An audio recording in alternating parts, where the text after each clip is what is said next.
action for another day of the week. Welcome to the Thursday edition of Chasing That Paper, and coming off a 3-0 day there yesterday for myself. 5-1. Ian and I combined some plus money action there for Ian. So this is a week of swings. This is the definition of an all or nothing week. This is an all or nothing show, chasing that paper.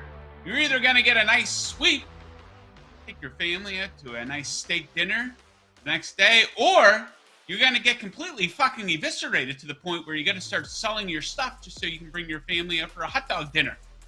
No in between this week, so we're going to try to land on the all side of things here on the Thursday show. Flying solo today, so we'll be in and out fairly quickly. 4 picks out for Major League Baseball, the NBA, and the NHL. Before we do get into that action, you guys know the drill. If you're on YouTube right now, do me a favor. Bam!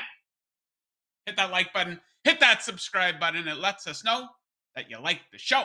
All right, that is enough small talk. Let's get right into the action. We're going to start things off with some afternoon Major League Baseball action in beautiful Detroit, Michigan. The Red Sox intend to play the Pussycats. First 5 bet for us in this one. First 5 over 4 runs coming in at -110. So Chris Sale on the bump here for the Red Sox. And I don't think the old Chris Sale, who eviscerated entire lineups for years, is coming back anytime soon. He was absolutely smashed in his debut, 7 earned runs and 9 base runners in just 3 innings of work. He'll probably be better than that versus the Detroit Pussycats. But the poor command to open the season is a case for concern, absolutely. He takes on Spencer Turnbull, who was somehow worse than Sale in his debut. He lasted 2 1/3, allowing 7 runs versus Tampa Bay. He allowed 12 base runners in that game. Wildly out of control. He walked 3 guys. He hit 1 poor motherfucker in that game, too. And a change of scenery here maybe can help Boston out. You know, they got off to a great start offensively.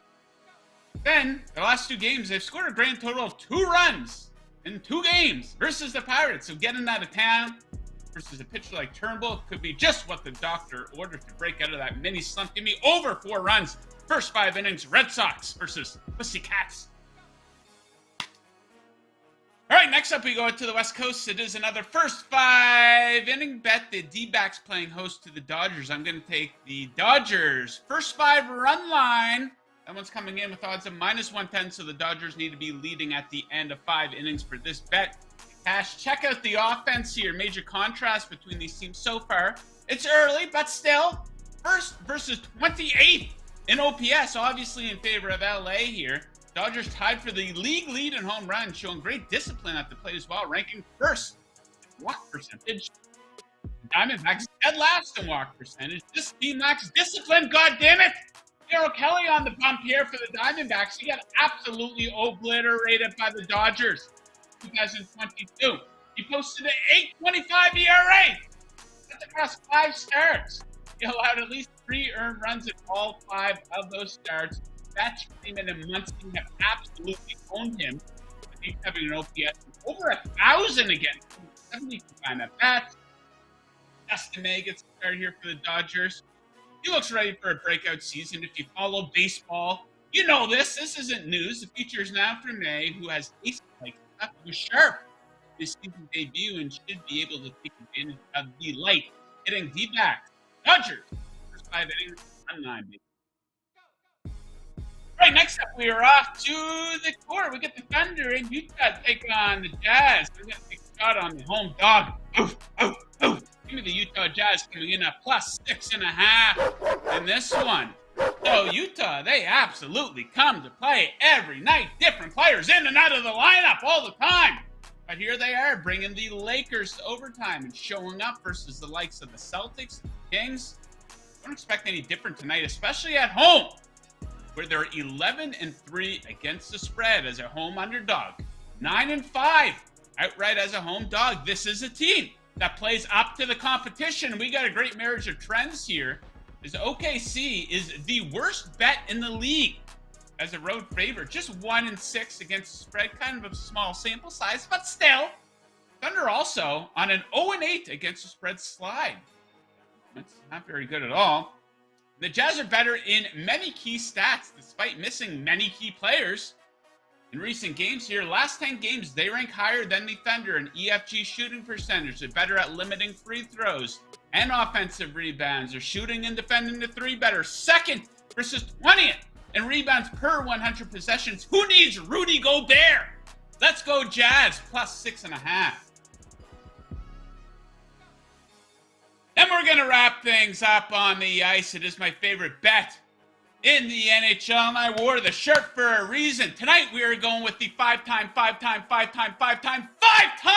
Stanley Cup champion Pittsburgh Penguins at home versus the Minnesota Wild. Big analytics edge for Pittsburgh.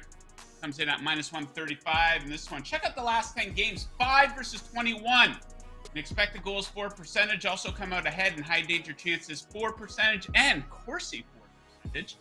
Pittsburgh, much better on their home ice too. Top 4 in expected goals for percentage and high danger chances for percentage in their last 10 at home. Maybe a little bit of home ice advantage at the Igloo. I don't know if they call it that anymore. And the Penguins, they're really due for some goal scoring luck. So check this out. Last 10 games, they lead the NHL in expected goals for. But in terms of actual goals for, they rank 27th. The bounce is not going their way, so hopefully they get a couple of bounces versus Penguins legend Marc-Andre Fleury, who gets a start in net for the Wild tonight. And for what it's worth, the Penguins have absolutely dominated this matchup. 7-1 in their last 8 against the Wild. Give me the Penguins, minus 135. Yeah. Producer Tito, Jimmy Butler. That's his go-to. Jimmy Butler over 24.5 points. Jimmy Butler cannot be stopped in the fourth quarter versus the Pistons the other night. Absolutely burned me. I did not like that one. So yeah, what a week here. All or nothing. Sweep Monday. Got obliterated Tuesday. Sweep Wednesday. Now, hopefully the pattern of every second day discontinues. We can have a nice night here betting. Okay, guys, if you're looking to tail any of that action or fade it or just place some bets of your own, I highly recommend placing that action over at BetMGM. Sign up today with the king of the sportsbooks using promo code VIBONUS and get your first bet offer up to $1,000 paid back in bonus bets if you don't win. That's VI bonus, all one word, no spaces. For a first bet offer of $1,000 paid back in bonus bets if you don't win, just use the code VIBONUS. Visit BetMGM.com for terms and conditions. Must be 21 years or older to wager. Offers for new customers only. BetMGM, the king of sportsbooks. Oh, yeah. Indeed. Oh, yeah, indeed. Okay. Not a whole lot really to talk about today. We already talked about the UFC yesterday. The Masters are going on right now. A little bit too early to get into NFL draft betting coverage. You know, we're not going to come in here and break down the Dallas Cowboys secondary. But we did put a poll up here, Major League Baseball related. Baseball's hot. They're off to a great start. A couple of contending teams not off to a great start, though. And we asked which MLB contender that's had a slow start should we be most worried about? Most people weighing in there taking the Phillies, 42.9%. That's not a shock to me. We look at the standings here, guys. The Phillies, 1-5. Big concern with the Phillies, though, is a minus 24 run differential. The Cardinals, what can you say about them? They're 2-4, run differential -3. Similar story for Seattle, 2-5, -1 run differential. Now, you can say, Joe, what the hell are you talking about? It's a 162-game season. This is like not even a talking point. Yeah, there's that part of it, but we also have to consider that how many times when we're coming down to it in September, you know, the teams miss the playoffs by just 1 or 2 games. We see it all the time. So this truly does matter. But for the Phillies, I do think that they do have a couple baked-in excuses here. The schedule makers didn't really do them any favors. Starting off in Texas versus Jacob deGrom, the Rangers absolutely shot out of a cannon. Then they got to go up to Yankee Stadium to play New York. Kind of a shit deal for the Phillies. And I take exception with this. I got a major problem with the way they do this schedule in Major League Baseball. The Phillies won the National League last season, and you screw them to open the year. They should get to open the season at home on opening day. It's bullshit. So yeah, the Phillies aren't out of it by any means, but they got to bounce back here this weekend, start to put some wins together. And I kind of had a thought about the Mariners. The Mariners, a bit of a sexy, trendy team coming into the season. And sometimes, everyone loves Julio Rodriguez. Fantastic young talent. Should be a star in the league for years to come. But sometimes we get carried away. You love the player. So as a result of that, you put the same attachment into loving the team. And that's kind of what we're seeing with the Mariners. And anyone who has half a brain knows that one individual Major League Baseball player doesn't have the same impact on their team that a star would in the NBA or even the NHL. Julio is going to get 4 at-bats tonight. That's it. So yeah, I wouldn't be shocked if Seattle doesn't kind of live up to the expectations that people set for them. But you know what? It's early, so yeah, we'll probably be saying a completely different story a week from now. So we'll make sure to check in then. A couple of viewer picks to share with you guys here on the show. A couple of submissions here. J2H. Let me bring this up on my screen. Bear with me here, guys. Where are we at here? Yeah, J2H, General J2H. He likes the Sixers -3. Now, when I was going through my picks this morning, I think this was a little higher, so I avoided it. I'm going to take a closer look at it, though, because you guys know I love fading the Miami Heat after a win. He says always fade the Heat. They're coming off that win, as we know, versus Detroit. And Embiid is on his MVP tour since all he cares about is winning. And that award and is disappointing in the playoffs. Yeah, I mean, not much of a handicap there, but yeah, I don't know, man. Yeah, that's a tough one. I would probably take the Miami Heat as a nice size underdog to beat the Philadelphia 76ers in a playoff series. The Heat, they're more battle-tested. They're more tougher. Do you trust James Harden in a big spot? Do you trust Doc Rivers in a big spot? Absolutely not. But I don't know about this one. Philly coming off a nice win over the Boston Celtics there. So yeah, we'll see.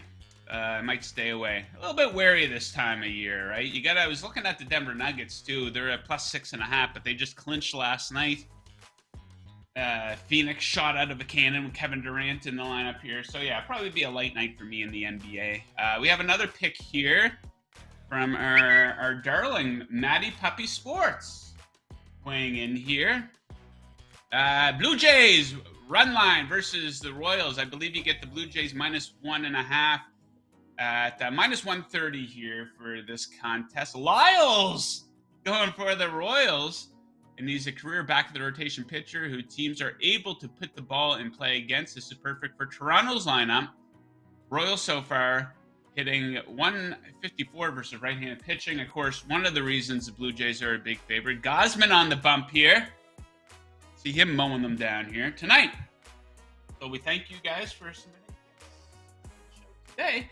It is now time for today's Handicapper Heat Check presented by VegasInsider.com, your home for the best expert picks in the business. Since 1997, MLB Profits leader ASA has a perfect 7-0 record to start the season. Paul Bovey went 5-1 last night and is on a 15-5 NBA run. Scott Rickenbach continued his streak of going 7-1 in his last 8 NBA picks. Visit VegasInsider.com/picks for today's top plays. That's your Handicapper Heat Check. Stay hot, betters. Yeah. All right, that's about it, guys. This might be the fastest show in the history of Chasing That Paper. We're not just going to come on here and talk about a bunch of bullshit just to fill up time. I'm not paid by the hour. I get paid by the show. Well, not really. Full-time employee. But, yeah, it's not like we have a half hour to fill every show. Sometimes we go 45 minutes. Sometimes we might go 10 minutes. Like today. Tomorrow will probably go a little bit longer, though. I'll be joined once again by Ian. We're going to be going through our NBA, NHL, Major League Baseball. Probably check in on what's going on at the Masters, any type of live betting action we can get in on there. And I know it's early, but NFL over-under win totals are on the board at a lot of sports books right now. Not a lot of people really looking to place NFL futures bets right now. It's still kind of fun to talk about. Maybe a couple good spots we can find. So we're going to weigh in on that tomorrow. That does it for today. Thank you to producer Tito for producing the show. Thank you, dear viewer, for tuning in. Best of luck with your bets tonight, unless, of course, you are fading me. And as always, keep chasing that paper. Woo! Yeah! Woo!